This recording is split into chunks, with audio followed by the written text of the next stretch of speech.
একজন পাপীকে আল্লাহ সারা জীবনের গুনাহ মাফ করে দিয়েছেন শুধু ঘুমের ঘরে একবার আল্লাহ নামটা ডাকার কারণে। আরেকটু জোরে সুবহানাল্লাহ। হাসরের ময়দানে একজন বান্দাকে আল্লাহ জান্নাত দান করবেন শুধু সে ঘুমের ভিতরে আল্লাহ বলে ডেকেছিল।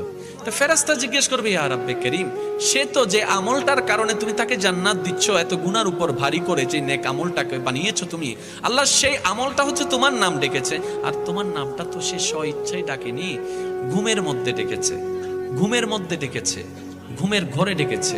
রব বলে, যেভাবেই ডাকো নাম তো আমারটাই ডেকেছে, যেভাবেই ডাকুক নাম তো আমারটাই ডেকেছে, নাম তো আমারটাই ডেকেছে, আর আমি তার ওই নামটা টাকাকে কবুল করেছি। ও ফেরেশতা, এক পাল্লায় সেই নামটার ওজন রাখো, আরেক পাল্লা তার সারা জীবনের গুনাহকে রাখো। সেই দিন হাসরের ময়দানে ওই একটা নাম ডাকাটাই ভারী হয়ে যাবে। সুবহানাল্লাহ।